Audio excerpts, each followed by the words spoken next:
I caught part of the President's statement this afternoon and gotten a transcript of some of the things that he said.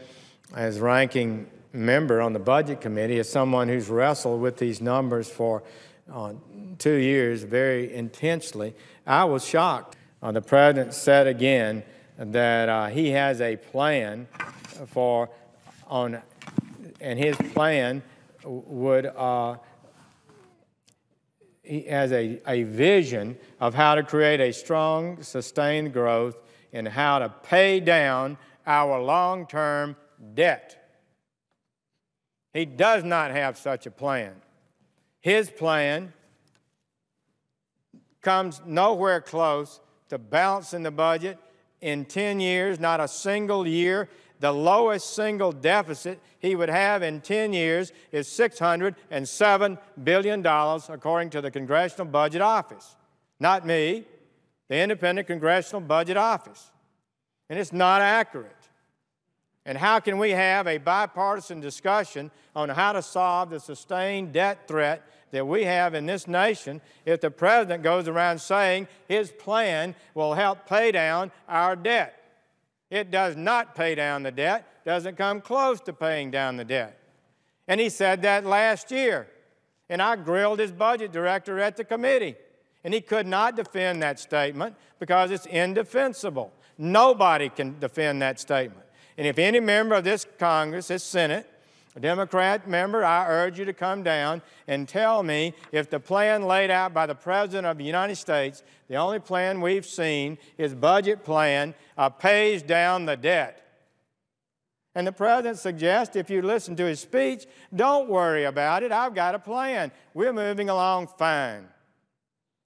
You don't have to really sacrifice. We're going to have more education, energy, innovation, infrastructure. More spending, that's what that means. Investments, they say, that means spending, you know. But we don't have the money. This country is out of money. And it's a serious time.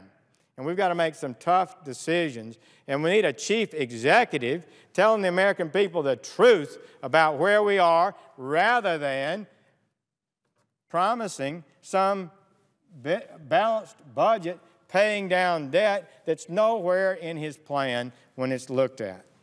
Tax, spend. Tax, spend.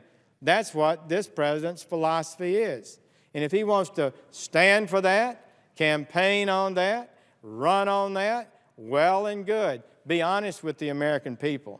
But don't come in and take credit for things you resisted. Don't come in and claim credit for budget cuts that you've proposed in your budget to eliminate. And how can we have a bipartisan discussion to try to reach an agreement on what to do about the unsustainable course we're on if the President's going out and saying things that are not connected to reality? I think it's irresponsible. I really do. I don't see how a President of the United States could possibly not spend a great deal of time with the American people explaining to them why we're all going to have to tighten our belts, how we don't have the money we wish we had. After today's speech, that the President's made a decision that he's going to run to November. He's going to run on the fact that he is reducing the debt. That's what he's apparently said. I'm running to pay down the debt, is what he said in Denver, and he repeated that again today. And so that's got to be confronted. And if I'm wrong, I ask any member of this Senate to come forward and show me what in the President's plan leads to any conclusion that he has laid out a plan that would pay down the debt of the United States. I don't see it. I don't think it's close.